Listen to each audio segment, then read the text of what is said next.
today's video, we are going to be talking about Captain America and the Winter Soldier. You know what? I'm not even kidding, I all the time forget that this is actually a separate movie. I always think for some reason that this movie is just a part of Captain America Civil War, and for some reason I always think Civil War is like 4 hours long, with this being a part of it. Like, I forget that this story was indeed its own separate movie, and I guess it's because the story just blends into Captain America Civil War so well.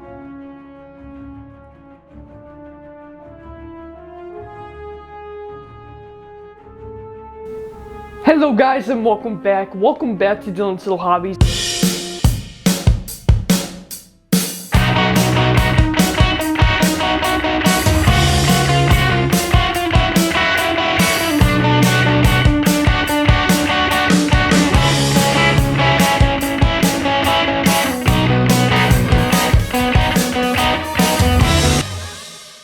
Subscribe to Dylan's Little Hobbies right now. So we got Captain America, and he's trying his best to, you know, live a normal life.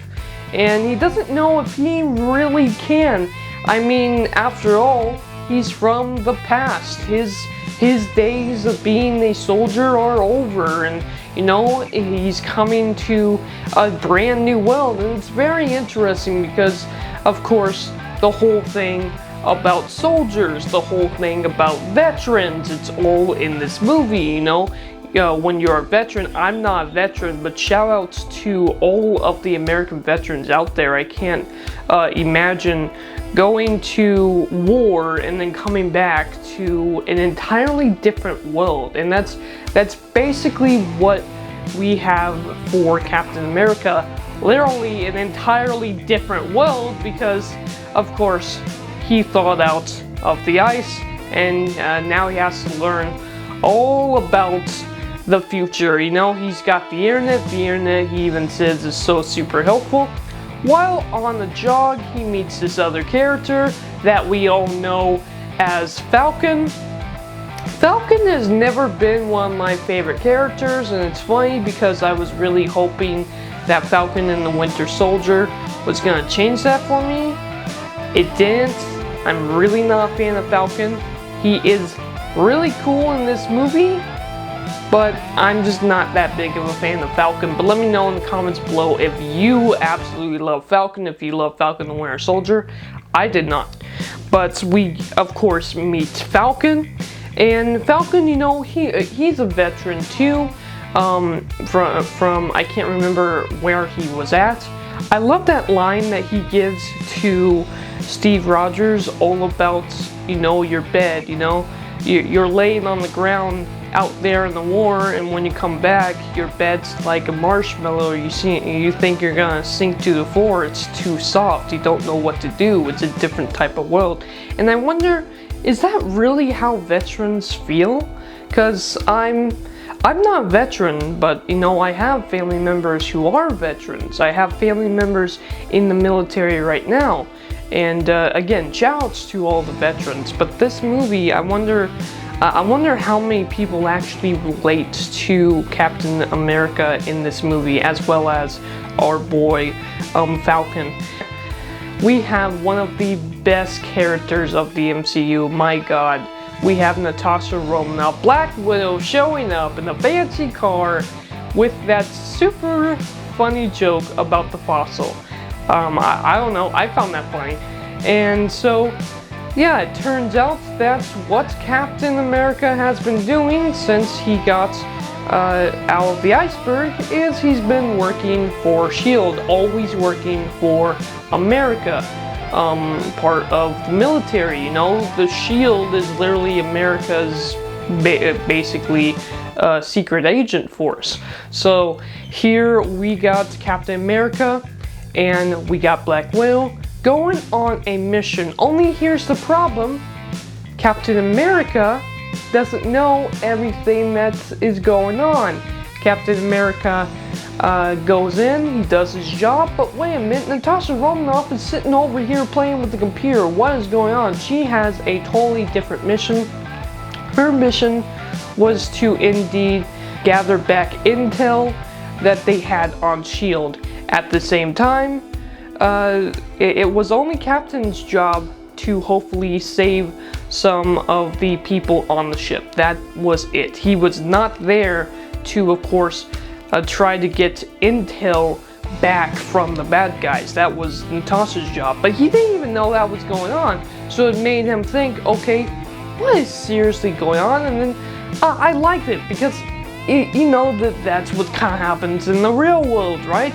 Everyone's always interested in conspiracies against the government and what is the government hiding and everything else. And you know, sometimes the government can be hiding things for a right reason, and sometimes very bad reason, you know? So it's just interesting to think about that, and I am not going to get into what our government is like hiding or anything like that. I will say this though, I believe that Area 51 has aliens. I'll say that. But moving right along with, of course, Captain America, because of that, he doesn't trust Nick Fury, and I really like the fact that we get Nick Fury, a lot of Nick Fury in this movie. Nick Fury shows that he can indeed trust Cap. He does want to trust Cap. He just can't trust him with everything. But he decides, you know what, Cap? I can share. He shares with him their big projects. They are making 3 brand new helicarriers.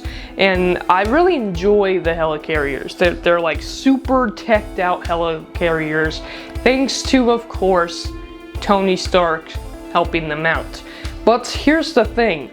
While yes, they can fly these helicarriers, once they're in the air, they'll never have to come back down. That's really interesting, that's really cool. But they're able to target, with these helicarriers, any threats around the world like that. In a good guy's hand, that is awesome. You know, that's what you want. But in a bad guy's hand, that could be a major war weapon. Like, that is terrifying to think of, a weapon that could be in the hands of an enemy that you don't even know. And that's the biggest thing of this movie, is really questioning who is the good guy and who is the bad guy. Captain America trusts S.H.I.E.L.D. and of course Nick Fury trusts S.H.I.E.L.D. He trusts the people above him. But can you? And it turns out that Nick Fury, you know, he didn't want to launch these helicarriers without making sure there wasn't somebody in S.H.I.E.L.D. that was maybe not trustworthy. Turns out he was right. While driving down the road one day, cops out of nowhere just start attacking him. And by the way, I completely forgot about this joke with the air conditioner. Oh my god, when I heard that joke again, it was just out of nowhere, and I flat out sat there laughing for at least 5 minutes, just laughing at that joke when I rewatched this movie. Oh my god, that was a great joke. That was a great joke. I'm sorry if people didn't laugh at that, but I don't know why. I thought the air conditioner joke was so darn funny. They attack him, and it turns out that everybody working for S.H.I.E.L.D., and of course S.H.I.E.L.D. has cops that they're working with, everybody is indeed working for Hydra. Yeah, that's great. And you know, we got, of course, the death of Nick Fury. Not really, he's a super spy, he's not going to die, of course. And we first think that he's dead. We got Natasha Romanoff thinking that he's dead. We got Captain America thinking that he's dead. And Captain America and Natasha Black Widow team up together, and they go after to figure out clues as to what is going on. they eventually find out that there was an old computer in an old basement with drives of somebody that works with Hydra way back then. So there we go. I actually like the fact that they brought him back for that. That was interesting. But now we got Natasha, now we got Steve Rogers, and they're against the entire forces of S.H.I.E.L.D. And of course, Steve Rogers recruits Falcon for the job. They go in, they're trying to save the day. I didn't even mention the Winter Soldier, Bucky. It turns out that the Winter Soldier is Bucky. Bucky was found years ago when he in fact survived the fall, which how the heck did he survive that fall? I have no idea, but he survived the fall. He was captured and then turned into the Winter Soldier, literally mind wiped, and oh boy, it's just terrible. And of course, this is where we have our boy Steve Rogers, Captain America, trying to save Bucky. At the same time, he's trying to stop all of S.H.I.E.L.D. from going Hydra and destroying all of the people that control, you know, America, because this is Captain America. And I really enjoyed that. I also really enjoyed the whole thing with Natasha Romanoff. She kind of almost has this fatherly relationship with Nick Fury in this movie, and I wish we got to see that more.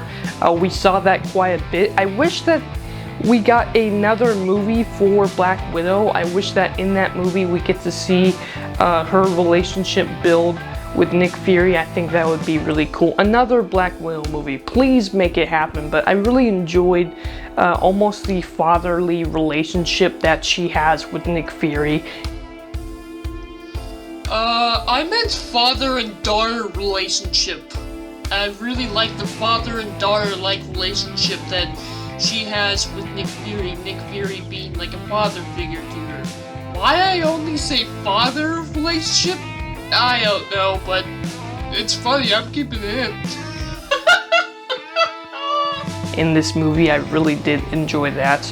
I really enjoyed Captain America as well. You know, he goes to a museum, he sees people remembering his deeds, and it's really interesting because, you know, as a veteran and everything, it's like, well, what does he do now? What does he want to do now? And he kind of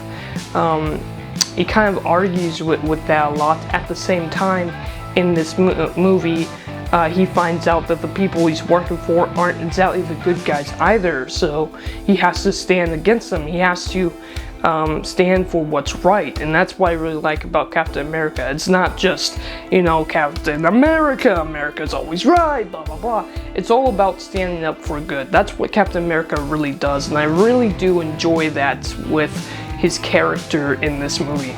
That's it, guys. I think that is about it. I rambled on long enough about Captain America and the Winter Soldier.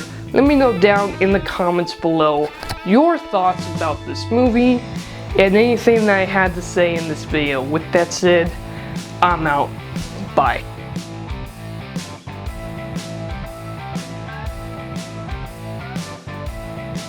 Subscribe to Dylan's Little Hobbies right now.